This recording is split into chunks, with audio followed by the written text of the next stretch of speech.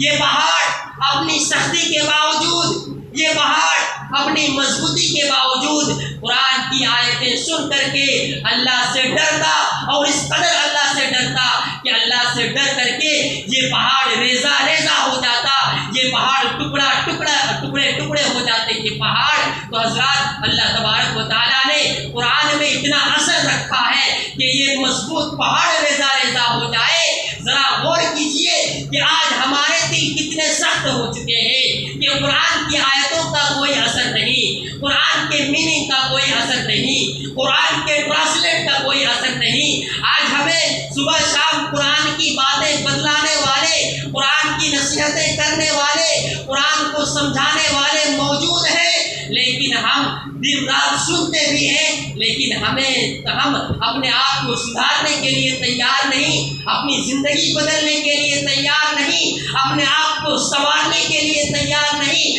مطلب یہ کہ آج ہمارے دل سخت ہو چکے ہیں، اور اسی دل کے سختی کا نتیجہ ہے کہ آج ہم قرآن کی باتوں سے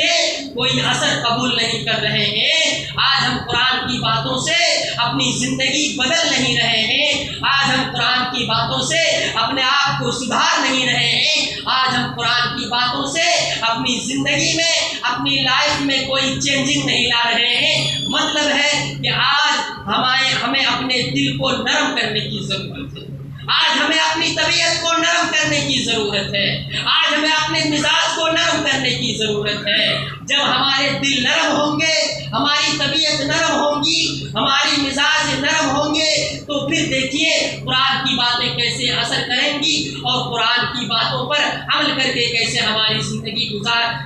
کیسی زندگی سدھرے گی، سنورے گی۔ ضرورت ہے کہ ہمارے دل سخت ہوئے ہیں، اب ہمارے دل کو نرم کرنے کی ضرورت ہے۔ انشاءاللہ تعالی کسی اور جمعہ کون سے ایسے اعمال ہیں جن کے کرنے سے ہمارے دل نرم پڑیں گے، جن کے کرنے سے ہماری طبیعت میں نرم مزاجی آئے گی، ہمارے مزاج میں نرم پن آئے گا، اس کے تعلق سے کچھ باتیں آگے ہوں گی۔ دعا ہے رب العالمین سے کہ اللہ سبحانہ و تعالی ہمیں کہیں سنی باتوں پر عمل کی توفیق عطا فرمائے۔ بارک اللہ لنا ولکم فی القرآن العظیم، ونفعنا وإیاکم بما فیہ من الآیات والذکر الحکیم، انہ تعالی جواد کریم ملک البر رحیم۔